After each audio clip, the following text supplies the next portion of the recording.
శ్రీమత ఏకైక గురువు శ్రీ శ్రీ ఆచార్య ప్రబోధానంద యోగీశ్వరుల వారి పాదపద్మములకు నమస్కరిస్తూ, ఈ శరీరం పేరు జి శ్రీనివాసులు, నంద్యాల జిల్లా ఔక్ కమిటీ.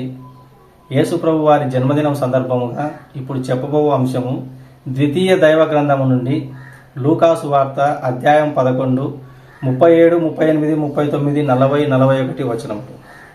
ఆయన మాటలాడుచుండగా ఒక పరిసయ్యుడు తనతో కూడా భోజనం చేయమని పిలువగా ఆయన లోపలికి వెళ్ళి భోజన పంక్తిలో కూర్చుండాను.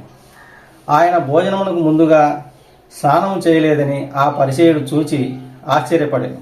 అందుకు ప్రభు ఇట్లనెను, పరిసయ్యులైన మీరు గిన్నెయు పల్లెమును వెలుపల శుద్ధి చేయుదురు గాని మీ అంతరంగమున చెడుతనం నిండి ఉన్నది. అవివేకులారా, వెలుపలి భాగమున శుద్ధి చేసిన వారు లోపలి భాగమున శుద్ధి చేయలేరా? కాగా మీకు కలిగినవి ధర్మం చేయండి, అప్పుడు మీకన్నీయు శుద్ధియగును. ఇక్కడ చివరి వాక్యంలో మీకు కలిగినవి ధర్మం చేయండి, మీకు కలిగినవి ధర్మం చేయండి, అప్పుడు మీకన్నీ శుద్ధియగును అను వాక్యం కలదు. ఈ విషయంలో గ్రంథంలోని వాక్యమును మనుషులు సరిగా అర్థం చేసుకోక ప్రభుగారు చెప్పిన విషయమును ఇంకొక విధముగా అర్థం చేసుకున్నారని చెప్పవచ్చును.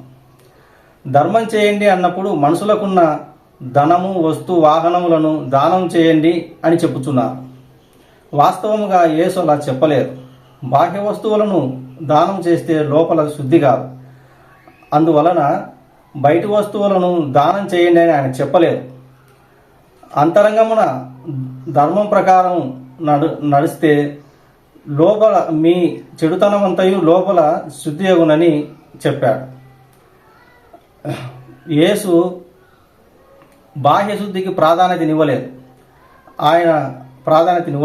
ఆయన అంతరంగమున గుణముల శుద్ధికే ప్రాధాన్యతనిచ్చాడు. అందువలన గుణములకు వ్యతిరేకమైన దైవ మార్గములో ధర్మం ప్రకారము ఆచరించమని ఇతరులకు చెప్పాడు. యేసు అంతరంగమున